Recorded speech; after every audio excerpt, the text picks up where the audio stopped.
延续生日那天，我才知道我们之间起源于赌约。精心准备的大衣掉在地上，染了尘，一如我的喜欢。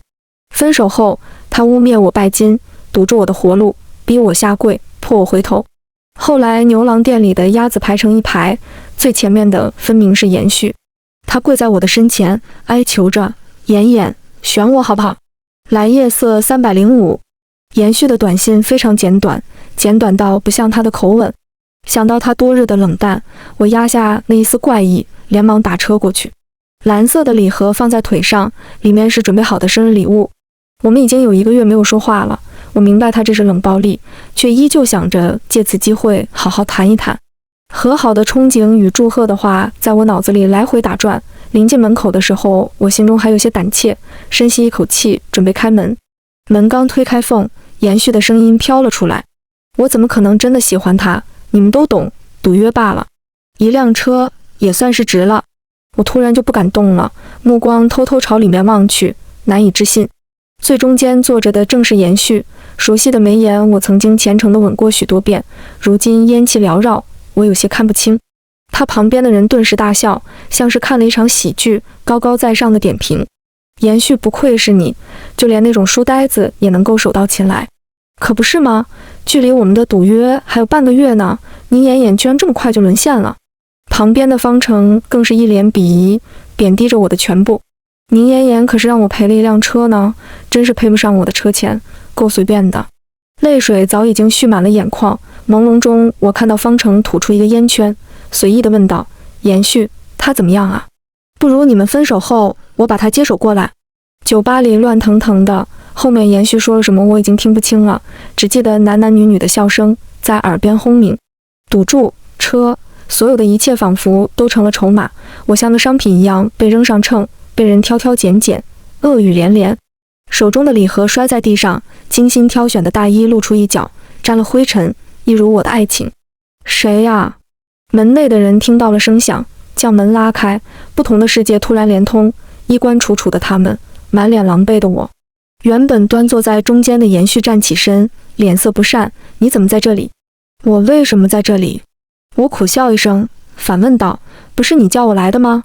为了让我看清自己的心意是如何被践踏，为了不动声色将我丢开，难道在他的眼里我是那种死缠烂打的人吗？我也是有自尊的。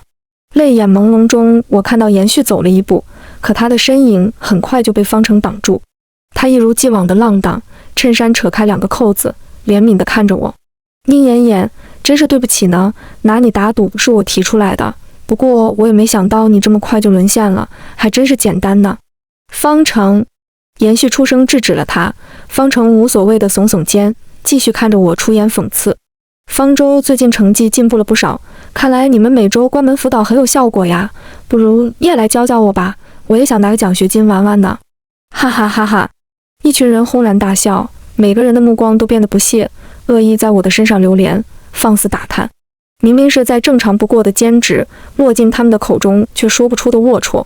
我强忍着眼泪反驳：“方程，不要以为你自己脏，别人就跟你一样，你比方舟差远了。你……”方程最是厌烦别人拿他跟表弟作比，如今更是咬牙切齿。我身子站得笔直，狠狠地瞪着他，不想后撤一步。旁观许久的延续终于开口了。酒吧的灯光昏暗，我看不清他的脸。回去。我没有听他的，却还是问了一句：“延续，只是赌约对吗？”多可笑！我明明听到了一切，却还是非要听到他亲口说出来。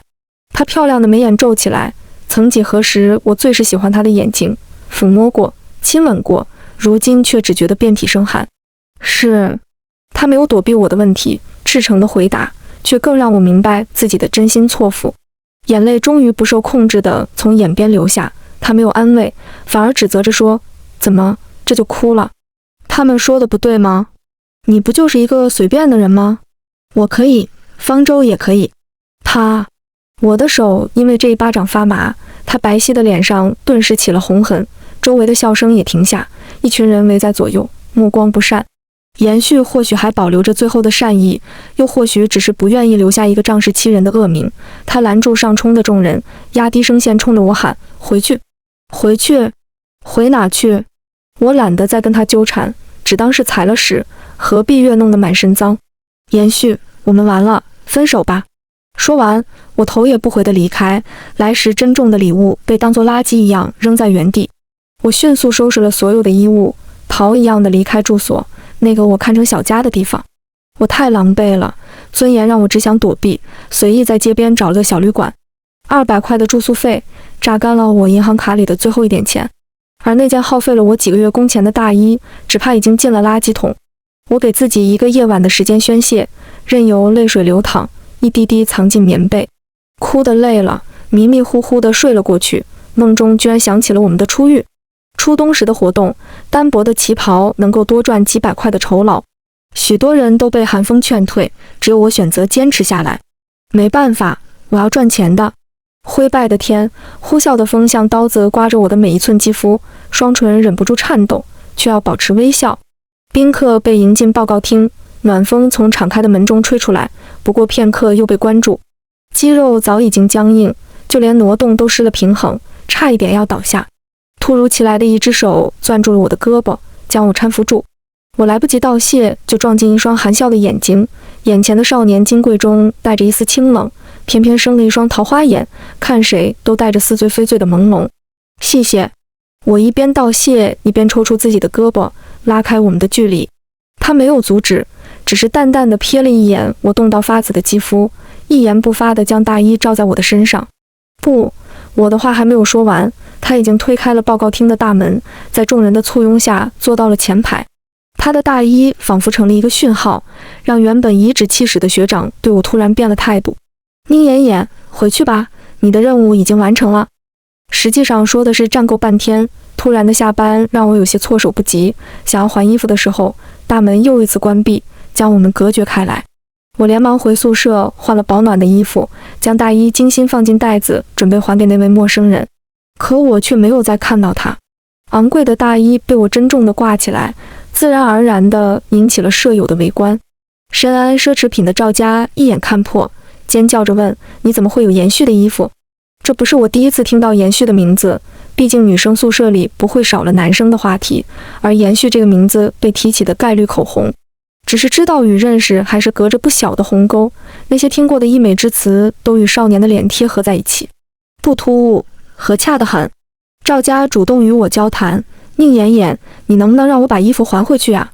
我可以给你钱。”他认定了我跟延续不会有太深的关系，自然而然的想要买个认识的机会。我应该答应的，却偏偏拒绝了。让别人替我去致谢好像不太礼貌，而且隐晦的私心更是不敢与外人说。依着延续的名气，想要找到他很容易。我特意请了半天假，将衣服还给他。他抬眉笑了笑，好似预料到了今日的重逢，还说了一句不符合他性格的话：“你不请我喝杯咖啡吗？”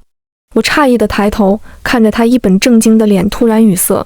延续笑出声，阳光穿过碎发落在他的脸上，每一寸肌肤都好像在发光。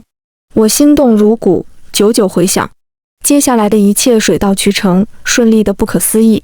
延续的追求像放风筝，松松紧紧，将我每一分情绪牢牢地攥在手中。他喜欢揉乱我的头发，会在闲暇时点一杯咖啡，坐在我兼职的店内等候。熙熙攘攘的人来来去去，只有他一直坐在我抬眼就能看到的地方。那双漂亮的桃花眼沾着不染世俗的高傲，深邃的轮廓为他添了几分生人勿近的无情。或许是察觉到我的窥视，看向我的时候眼神含笑，让人忍不住沉沦到琥珀色的瞳孔之中。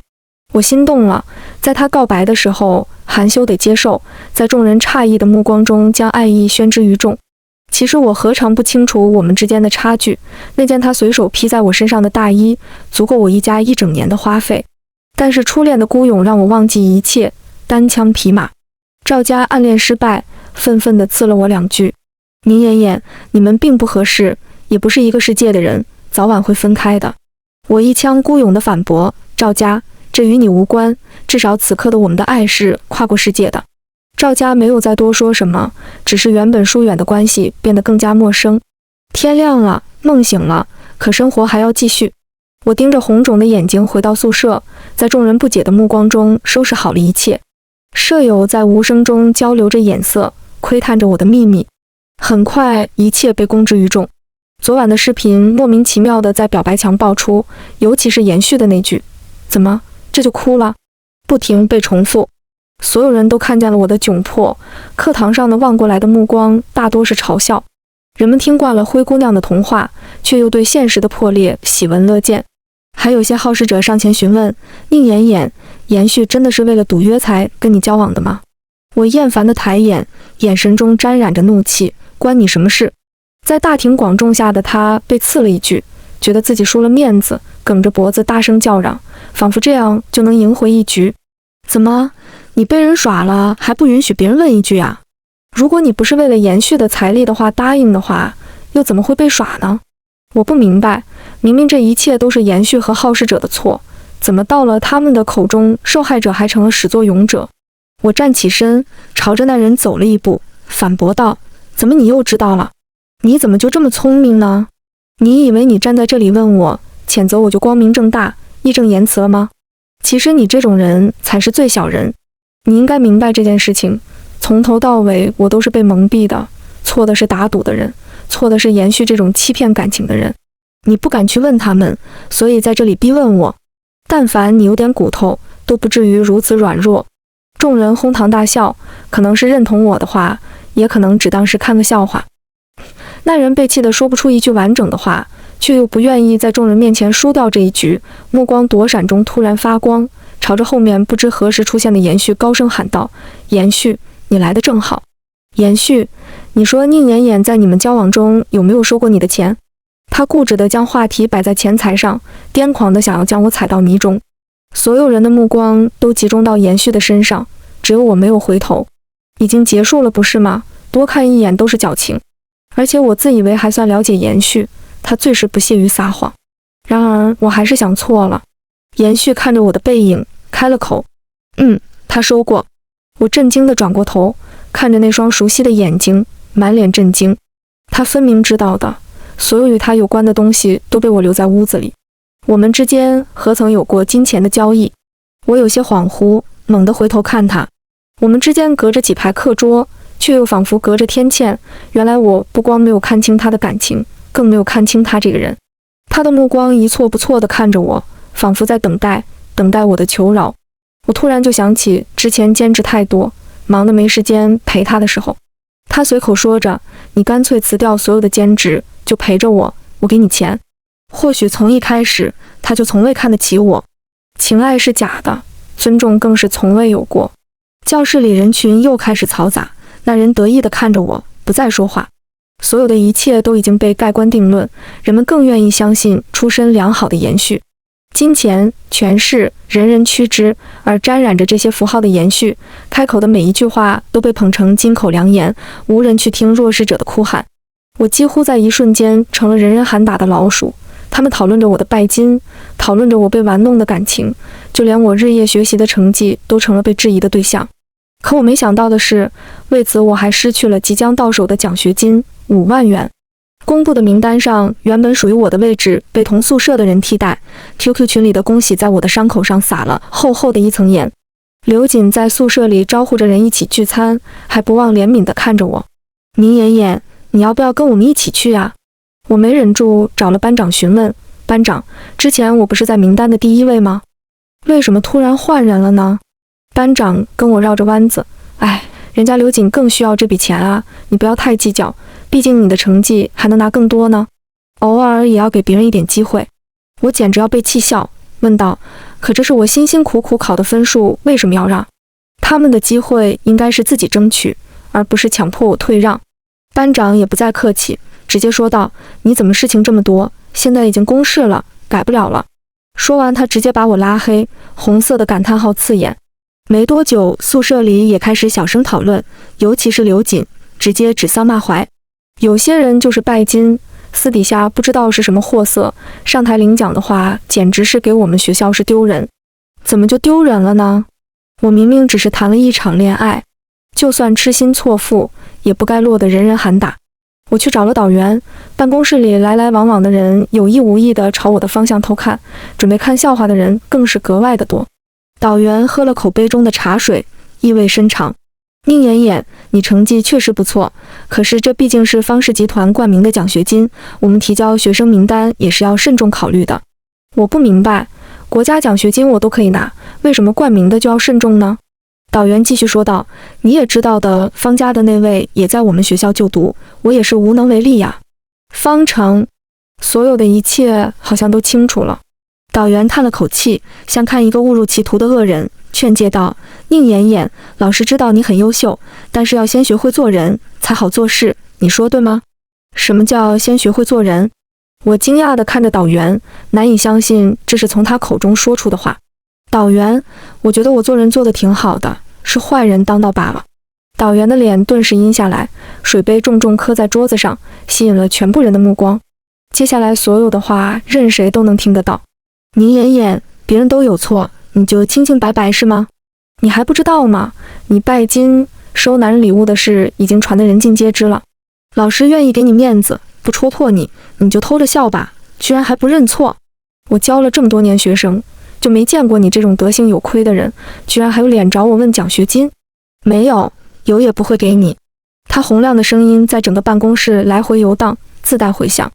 所有人的目光都盯着我，像刀，像剑，像戟，戳得我无处可逃。我从来没有像今天一样狼狈，生怕落泪的样子被众人围观，逃一样的离开。我幼时也被嘲笑过，因为衣服破，鞋子脏，头发糙，可那时的我昂着头接受着所有人的目光，因为我知道我成绩很好，我一定能上个好学校，有个好的未来。我确实做到了，但是同样的事情发生，我居然落荒而逃。因为我清楚没有人相信我，物质被鄙夷只是暂时的，可是精神被讽刺却是永久的。逃离时，我不知撞到了谁，慌乱丢下一句对不起，可那人不依不饶追了我一路，在湖边把我拦下。宁妍妍，居然是延续，他明显也愣住，呆呆地问，你哭了？我厌恶地看着他，扭头就要走。他突然拽住我说道，妍妍，你同我说句好话，我就帮你把奖学金要回来，怎么样？我简直要笑出声，他怎么可以如此卑劣，又如此自信？我嫌恶地甩开他的手，看着他一字一句说得清楚，延续，你简直让人恶心。他愣住了，我趁着机会狠踩他一脚，在他气急的声音中跑出去很远。娇惯的小少爷从来不明白底层人的挣扎，何不食肉糜的态度更是让人忍不住躲闪。我的爱为他添了滤镜，如今骤然被撤，掩藏的瑕疵开始暴露。办公室的一切又被添油加醋地传出去，如果学校有热搜的话，我一定是头版头条。有了导员的盖章定论，我几乎成了人人喊打的角色。刘瑾拿完钱后，更是扬眉吐气的全部取出来，放在自己的桌子上，我一抬眼就能看到的地方。有些人啊，长得挺好，怎么就是不走正道呢？以色示人，哪能长久？我恨不得出去同他扭打，可是我也清楚，我不行。导员能卡我的地方太多，打架斗殴更是违反校规的，我不能被记过，不能被开除，只能忍。可怜我不过谈了一场恋爱，却一夜间被夺去了所有。延续，这个我曾经爱过的名字，成了难眠的痛。我有些坚持不下去了。忍耐中，刘瑾突然尖叫了一声，我抬眼去看，发现赵家将他桌子上的钱都打落在地。我不小心。赵家的解释很简短，刘瑾敢怒不敢言，只能蹲下身子一张张去捡。谢谢。我的声音很小，但是我知道他听到了。赵家瞥了我一眼，说，宁妍妍，你得自己走出来。是的，我要走出去，再大的新闻都会过去，而关于我的交谈也终将消停。我一如既往地前往方舟的别墅，兼职赚钱。多日的颓靡使得我面色苍白，直接就被方舟戳破。你怎么啦？脸惨白，眼睛也有点肿。他突然攥住我的胳膊，不给我一点思考的时间。出事了吗？我强扯出一个微笑，挣扎着将手臂从他的手中解救，道，没什么。他目光有些深沉，仿佛看透了什么，却也没有多问。补课的时候，他的目光灼热的烫人，我只能将头发送下来，获取一些安全感。我匆匆布置习题，从房间中逃出来。事实上，给方舟补课是一件很简单的事情，他其实什么都会，也什么都懂，只是不愿意动。每次给他补课，我都会觉得心里难安，毕竟他给的补课费实在是太多了，1小时1000块，兼直接的香饽饽递到我这个救命恩人身上。虽然救命之恩只是个乌龙，我赶早班车的时候，偶然遇见他站在湖边，白衬衫被风吹得鼓鼓作响，隐约中能看到腰侧的轮廓，精瘦遒劲。他好像什么都不在乎，像是游离在世界的鬼魂，一阵风都能把他吹跑。他突然朝着河边走了一大步，下一秒就可能会迈入水中。我顿时想到了无数种人间惨剧，正义感爆棚，上前一把抱住人往后拖。我们一同摔倒在地，他莫名看着我，我长喘几口，将手中的饭团递到他的掌心。都会过去的。我以为我们不过是萍水相逢，可之后经常能在河边见到他，担心之余总会跟他打声招呼。他神色不似那日的阴沉，偶尔也会回应我，偶尔只是沉默注视。我没太在意，直到阴差阳错成了他的家教。补课结束后，我匆匆走出别墅，他突然在身后喊住我，拿着从冰箱里刚取出的饭团，郑重地放在我的手上，都会过去的。饭团又冰又沉，拿在手里触感格外真实，一如曾经。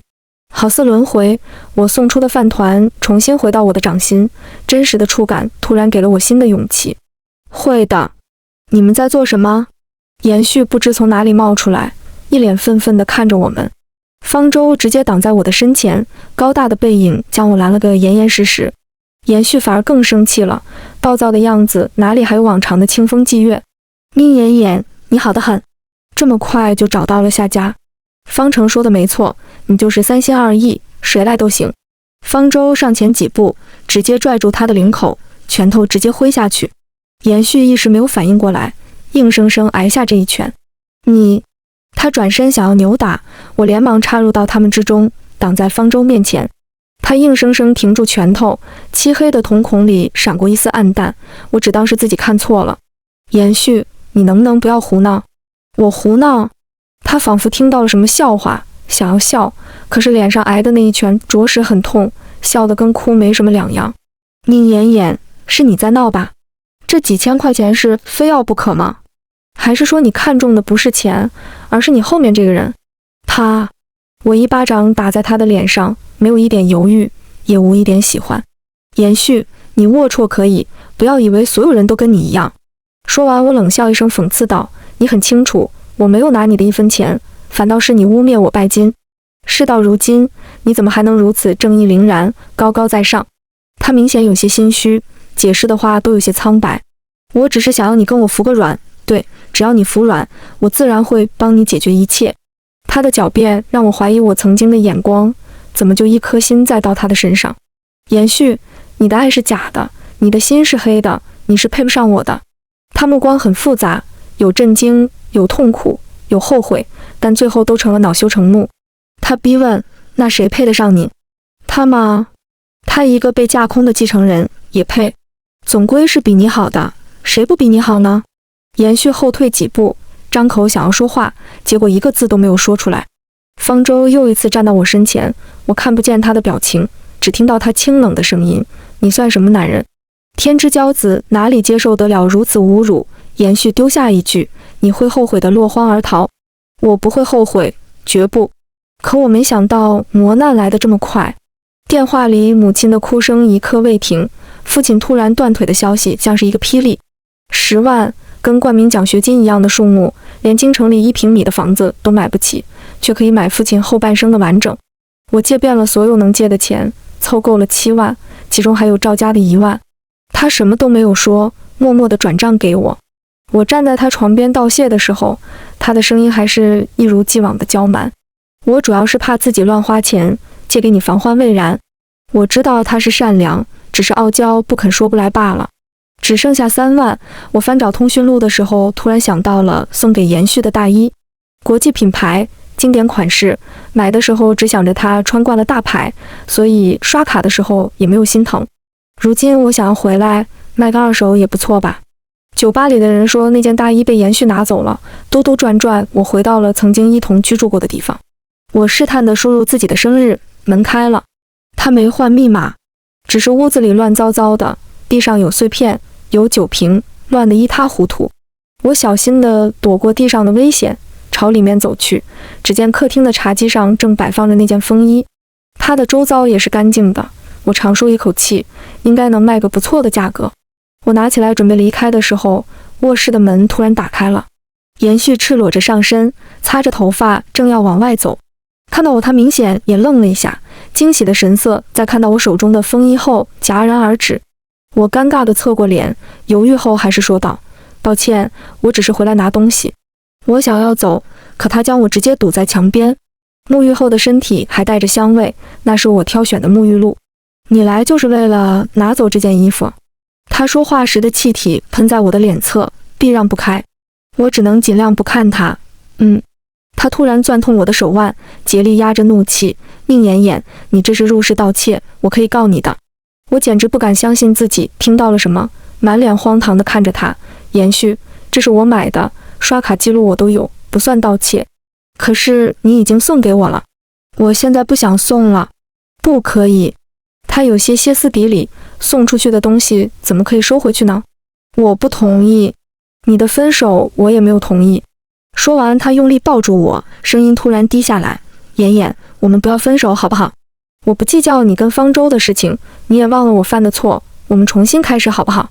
我奋力挣扎，拳头胡乱地打在他的身上，抓、挠、咬，发泄着我所有的不满。他一声不吭，全部忍下来。若是曾经我会心疼，可如今我只觉得累。妍妍，我知道我错了，我也知道你父亲需要钱，我给你钱，我们重新来过。他胡乱地把银行卡塞到我的手里，满是期待。薄薄的卡片被捏紧，边缘硌得手疼。我突然就想到了之前流传的拜金的传言，愤怒地把卡扔给他。延续，我不是拜金的人，我绝不会要你的钱。不要我的钱，你要谁的？方舟的吗？我不明白为什么他一定要把话题扯到方舟的身上，明明错的人是他。是他把原本单纯的感情掺入赌约的泥潭，如今更是脏污不堪，臭不可闻。延续，我真希望你从来没有给我披过大衣。一语言罢，他颓废地后退几步，结果不小心踩到酒瓶，整个人摔倒在地，残留的碎片割破了他的手掌。他举着手，渴求地望着我。妍妍，我疼。这一次我没有管他。大衣被我卖去二手市场，等待收钱的时候，我突然收到了银行短信，20万，汇款人是方舟。我几番犹豫后，还是敲响了别墅的门。方舟依旧是半永久的白衬衫，细碎的发垂在额前，浑身都是那股子生人勿近的味道。他侧身让我进门，熟练地从鞋柜里拿出属于我的拖鞋。生活化的动作为他添了几分柔和，看着他的侧脸，我有些局促。所以我说的第一句话是：方舟，谢谢你借钱给我，我给你打个欠条吧。我需要这笔钱，父亲等不起。他一句话不说，目光紧紧地盯着我，看得我不自在地低下头。你从来没想过找我借钱吗？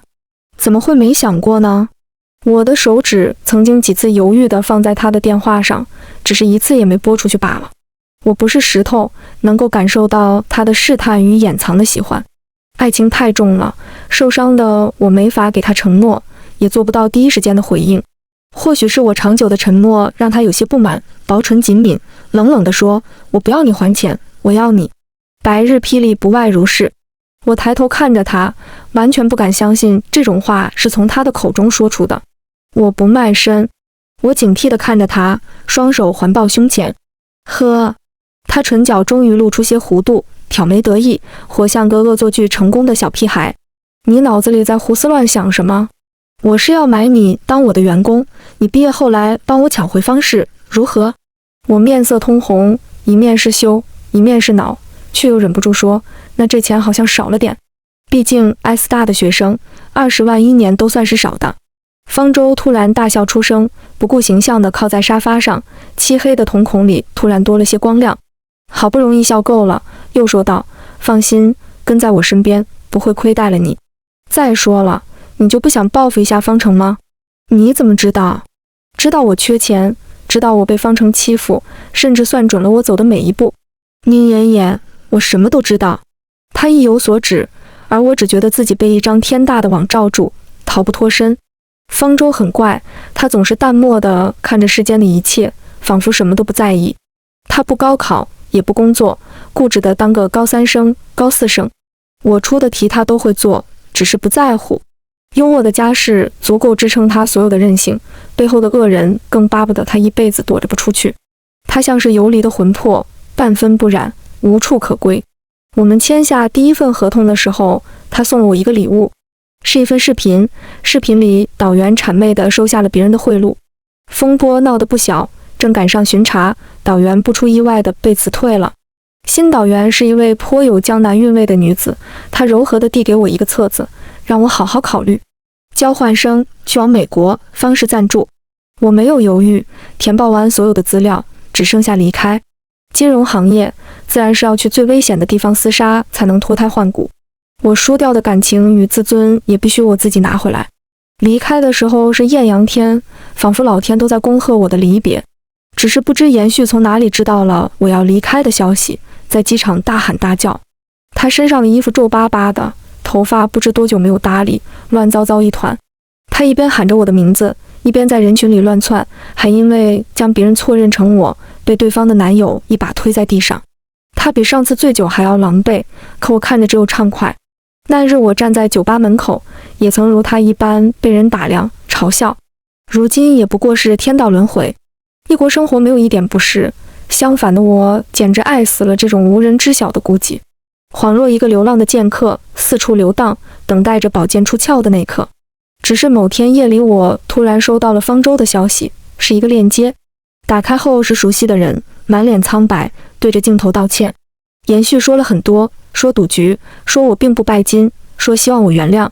链接里还有很多人留言，有人说延续卑劣，有人说他知错就改，更有人暗戳戳地说他好帅。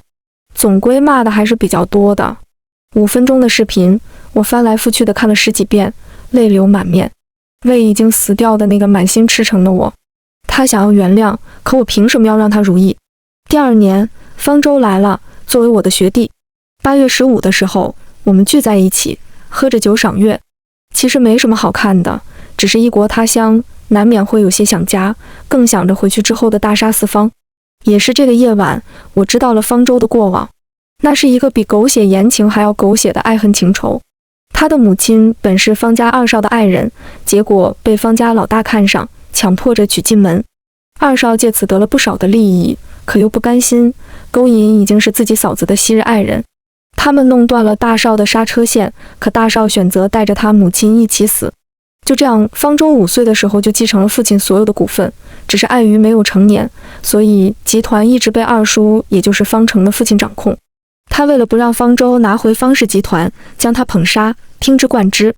只是维生素里暗含的激素，考试时突如其来的意外，满别墅沉默寡言的仆人，一桩桩一件件，都是为了延长方舟拿回产业的时间。后面大权在握，更是手段凌厉，隐约有要命的举动。好在方舟身边有他爷爷留下来的人，几次三番将他从生死边缘拉回来。他说这些的时候，声音平淡的，好像在讲别人的故事。我侧目看着他问：“你没有想过报仇吗？”“报什么仇？我父亲抢人，就应该知道自己枕边是朵食人花。我母亲想要杀人，就也要做好被杀的准备。不过是因果报应，何来仇怨？至于我2叔，他想要的我根本不在乎，索性给了他也无所谓。”红酒在水晶杯里随意的摇晃，他突然转过头来看着我说：“这世间我没什么牵绊，俗了厌了，所以走到了湖边。湖水平静，我当时就在想，如果我跳下去，会有多久才会被人发现？”他说的正是我们的初遇，而我当时也确实没有猜错，他当时就是萌生死志的。我复杂地看着他，他反倒笑出声，声音先是破碎的气泡，悬浮环绕。你抱住我的时候，我只觉得你幼稚，眼睛也是清澈的愚蠢。只是突然有些兴趣，干脆就千方百计让你来当我的家教。只是后来就越发想要见到的，连带着恨你，怎么那么早就有了男朋友？他侧身看我的时候，眼睛亮得出奇，吐出的每个字都带着薄薄的酒香，让人沉醉。所以宁妍妍，我比你想象中还要了解你，我知道你的骄傲，我读懂你的坚持，更明白你如今的踌躇。你对我也是有感觉的是吗？你只是害怕。突然被戳破心事，我难免慌乱，立刻否认3连：“我没有，我不是，你胡说。”可我的目光又确实躲闪，我真的问心无愧吗？绝渡逢舟，若无他也能熬，可偏偏遇到同舟而行，又怎么会没有一点涟漪？我的沉默让方舟更加自信，笑起来时那双漂亮的狐狸眼格外的得意。我就是知道，他醉了，手牵住我的手腕，睡梦中也挣扎不开。我尝试一番后泄气，在月光下打量他的侧脸，他变了好多，仿若傀儡突生灵魂。长舟终于靠岸，安静又真实。我突然觉得，他好像真的爱我，也一并爱上这个世界。方舟自从那日的告白之后，开始了直球路线。他频繁地出现在我的社交圈内，大大方方地跟在我身边招摇过市，熟悉的朋友都打听这是否是我的男友。最初的时候我还会解释，但是渐渐的所有人都不信，只用那种暧昧又心照不宣的眼神看着我们。他像是菟丝子，一点点缠绕上我的心，终于在我荒芜的原野上种上了属于他的花。只是我要学的东西太多了，披星戴月，在证券交易市场里上阵冲杀。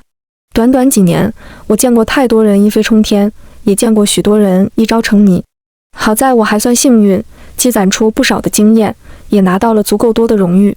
毕业的时候，我将荣誉绳戴到了方舟的脖子上，他有些惊讶地看着我，凑上来吻。摄像师刚好捕捉到这一幕，大方地将照片送给我们，而方舟拽着我的手不放开。宁妍妍，等到你了。初初确立关系，但紧随而至的却是离别。方舟坐在我的行李箱上耍赖，试图留我更久一点。那是我第一次改签机票，炙热的爱也改变了我。我开始回应依赖。方舟的二叔前年突然瘫痪，歪嘴缩手，躺在床上说不出话来。原本预料的难度瞬间降了一半，毕竟方程这个脑袋空空的浪子着实不够看。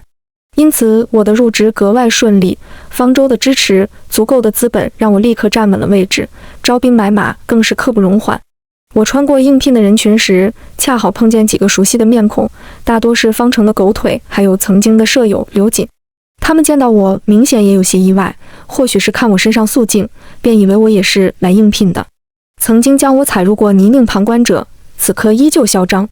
哟，方氏如今审查简历都这么马虎了，什么人都能跟我们一起参加面试了呀？说什么呢？你瞧宁妍妍打扮得如此漂亮，说不定瞄准的不是岗位，是里面的面试官呢。哈哈哈哈！刺耳的小声吸引到了周围人的注意，他们隐晦的目光打量着，只当是看一场笑话。刘瑾突然站出来，你们不要这样说嘛。说不定妍妍现在已经变好了，只是妍妍，你后面都没有上学，怎么也能通过简历筛选的呀？难道你……我当年留学的消息捂得严实，鲜少有人知道，学校里不少人都以为我是畏罪退学。意犹未尽的话总是引人遐想，原本就混乱的走廊顿时更加叽叽喳喳。我淡淡的笑着，看着他们张牙舞爪，眼神却在打量每一个人的神态，一圈下来，心中已经大体有数。刘瑾凑到我的耳边说：“宁妍妍，你比以前脸皮要厚了不少呢，居然还不夹着尾巴离开。”他想要抽身的时候，我一把按住他的后颈，在他惊讶的目光中挑眉说道：“刘瑾，你这些年还真是一点没变呢。”也对，狗永远改不了吃屎。说完，我将他往后推开，他穿着高跟，踉跄几步，正好撞上后面一同的面试官。刘瑾在看清对方的胸牌后，立刻做出一副委屈的表情。领导不好意思，我不是故意的。我方才只是见到老同学想要打个招呼，结果对方太激动，力度没有控制好，我这才撞到您，希望您可以原谅我们。几句话他已经定下我的罪，偷偷地打量着我，眉梢处都是得意。面试官没有理会他，径直走到我身边，递过面试表格说道：“宁总监，这是今天要面试的人的资料。”我接过来还没有仔细看，一旁的刘瑾已经喊出声：“总监！”他怎么会是总监？骗人的吧？我不信。我随手合上册子，近乎冷漠地看着他。你不信可以随时走，更何况我也不会让你通过面试。他有些疯狂，上前想要靠近，结果被面试官一把拦住，然而嘴里还是不依不饶：“你凭什么？这里是方氏，方程可是董事长的儿子，你没资格做主。”我上前逼近，仗着身高的优势俯视着他，一字一句仿佛跨越了时光，重新回到我们当年对峙的时候。凭我是 HU 的毕业生，凭我拿下了西城的项目。刘瑾，你可以趁机抢走我的奖学金，可以一时得意，但是你赢不了我，过去是，现在也是，未来更会是。你会永远仰望着我，而我会成为你解不开的心结。说着，我轻拍他的上衣，在他目瞪口呆的表情中笑了出来。说起来，我都有些可怜你，希望你不要经常梦到我哦。面室的大门缓缓关上，将我们彻底隔绝开来。余光只看到他靠在墙壁上，眼神有些灰败。方程的小跟班有的还是舔着脸来参加面试，只是心态太差，仅仅是一个眼神就开始结巴，连句完整的话都说不出来，失败也是必然。面试紧锣密鼓的结束，我走出公司大门时，正好撞到等候许久的延续。明明是初秋9月，他偏偏穿着不合时宜的大衣，手中捧着大束玫瑰，在车旁来回踱步，来的倒是很快。他见到我很激动，大步跑过来，却在只剩几步的时候犹豫了，努力扯出一抹笑：“妍妍，你回来了。”我淡淡应了一声，想要离开。他伸手拽住我的手腕，声音哀求：“妍妍，你能听我说几句话吗？”我甩开他的手，似笑非笑地看着他，我们之间应该没什么好说的吧。他绷直的脊背弯了，看着我的眼神好像要哭出来。我求你，只要几分钟，几分钟就好。我抬起手腕，给他最后的陈述定了时间，10分钟，10分钟之后我就走。好，他立刻答应，生怕我后悔，却又一时不知道该如何开口，舔了好几次嘴唇才说话：“妍妍，我穿了你当年给我买的大衣，很好看，也很合身，我很喜欢。”确实是那件大衣，也不知道他是如何从二手买家中要过来的。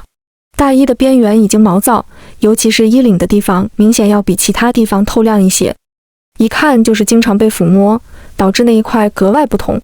我轻笑一声，讽刺道：“这大衣的质量果然很好，我为了买它掏空了钱包里的钱，也正是因为它，我才知道你的谎言，才看清你的冷血凉薄。”延续的嘴唇顿时白了，伸手想要握住我，落空后更是一脸悲戚。妍妍，我知道我错了，我当时看不清自己的心意，所以不敢承认。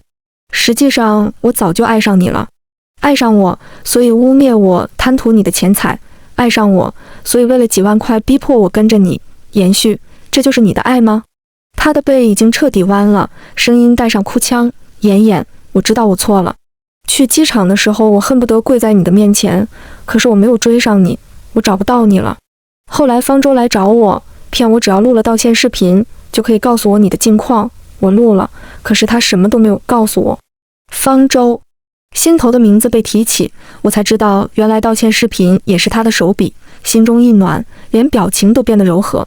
可延续误会了，他以为一切还有转机，仰着脸问我：“妍妍，我们能不能重新开始？”延续，我原谅你。我的手抚摸过他的眉眼，一如往昔，在他双眼升腾出希望的时候，兴奋得恨不得立刻抱住我。我的手抵到他的胸前，跟当年酒吧看笑话的人涌的一般戏谑的眼神嘲弄着他，施舍地吐露真言才怪。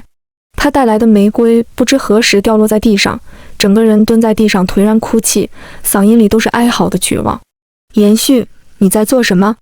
姗姗来迟的方程看着往日兄弟的颓废，愤怒大吼。然而不管他如何拉扯延续，始终没有看他一眼。方程转而将矛盾转移到我的身上，指着我骂：“宁妍妍，你够了！”他狰狞的面孔不复往日的斯文，想来董事会最近的人心异动也让他颇为忌惮。够了吗？我扬着尾音问道。我怎么觉得还不够呢？说完，我看着延续，轻声说道：“延续，我给你一个偿还的机会，好不好？”延续猛地抬起头，看着我一脸期冀：“你帮我把方程打压下去，好不好？毕竟当年如果没有他怂恿你的话，我们也不会闹僵，不是吗？他是一切的始作俑者，你不考虑一下吗？”我猜想，此刻的我一定像条美女蛇，吐着信子诱惑着沉沦的灵魂。可延续毫不犹豫地答应了，他仰头望着我，晦涩地应着：“好。”方程在一旁暴跳如雷：“妈的，延续，你敢！”我拽着延续的领带，凑到他的耳边，清浅的气息喷洒在他的肌肤上，那抹白皙瞬间变红。“延续，不要让我失望哦。”他抬头的时候，眼尾发红，似有泪光，可我内心平静，无动于衷。夜晚，方舟的电话准时打过来：“开门见山，你见到他了？”我站在巨大的落地窗前，眺望着异国的方向，轻笑一声，心中吐槽他近乎没有的安全感，反驳道：“是踩到屎了。”我的入职无疑掀开了方氏内部的争权大幕，延续将自家的资源堆到我的身上，毫无保留。原本就摇摆的董事层更是改变心意，隐约已经有了倒戈的趋势。延续手中的客户全都推到了我的手中，甚至看都不看的签下了我精心准备的合同。一家皮包公司，巨大的现金投入，足够断掉他家企业的现金流。他真的在赎罪，倾家荡产的那种。借此，我顺利地拿下了董事会的支持，抢占了方氏多年的方程，被当众赶下马。他气急败坏地砸了我的办公室，指着我身前的延续大骂：“延续，你以为他还喜欢你吗？他不喜欢。我都打听清楚了，他现在跟那个小崽子是光明正大的男女朋友，你还不要脸地舔上去，你真贱！”延续惨白了脸，想要抓我的手，结果被我避开。我戏谑地看着他，所有的一切都已经清楚了。可是他貌似还抱着一丝希望，哀求着：“妍妍，只要你说不是，我就相信。”我只觉得好笑，他怎么如此可笑？果然，爱上一个人就是将自己最柔软的地方敞开，给予对方伤害的权利。曾经的我是这样的，如今的他也是。我没有仁慈，残忍地捅出一刀：“延续，我当然是骗你的。”他身子侧歪，强撑着桌子才不至于倒下。方程看着他的狼狈大笑：“好，真是一出好戏，我输得不冤。”他摔门离去，只留下我们两个人。延续在我即将离开的时候叫住我，问：“妍妍，你气消了吗？”我愕然，回头看他的时候语气嘲讽：“延续，年少的错误用父辈的心血来换，你可真大方。”再次听到延续消息的时候，他已经沦落到了牛郎店。我心中震惊，不明白怎么短短数日他就已经堕落到如此地步，可又觉得不无可能，毕竟尊严在钱的面前就是不堪一击。他父母因为他的荒唐气急攻心，原本还算硬朗的身子突然崩盘，双双进入 ICU。落井下石的人更是巴不得看他的笑话，几番设计下将人送到了牛郎店。虽然名声不好听，但至少有些出钱大方的富婆姐姐。我见到她的时候，她穿着敞怀的衣服，胸前还有些许红痕，看着就让人遐想。她也被安排到了我的包厢，长长的一众男人中依旧出彩。只是那双眼睛只剩下颓废与糜烂。延续见到我的第一眼，先是闪躲不堪，头低得快要埋到胸里，然而也不过是掩耳盗铃。清一色的小男生见到我，恨不得立刻扑上来，主动的已经开始有意无意的解开扣子。姐姐，今晚不如就让我陪你吧。一个20出头的男孩，脸上还带着几分稚气，可是语气已经十分娴熟。我愣了片刻，还没来得及说话，一旁的延续就已经行动了。他直接朝那人挥出一拳，在对方还没有反应过来的时候，跨坐在他的身上，一拳一拳打着。你也配！歇斯底里的吼叫，遍布血丝的眼睛，他已经疯了。被拉开的他脸上还沾着那人的血，如同困兽哀求着：“妍妍，选我好不好？”我鼻子突然酸了，目光透过他，仿佛看到了当年被羞辱的我。伤痕终于在血淋淋的报复后结痂脱落，泪水落下，我终于释怀。可是延续我嫌脏呢？哀鸣从他的口中传出，绝望无助。殷勤的侍者为我推开大门，灯火酒绿的迷醉与幽暗的道路界限分明。路灯下，连夜飞来的人抬头看我，一句话也不说，对着我伸出手。他不知等了多久，连鼻头都微微发红。我耳边好像听到了花开的声音，一颗心满满当当，迫不及待扑进他的怀里。我的世界曾经荒芜，但是他斩破迷雾，撒下一把种子，等待开花。方舟，还好你在。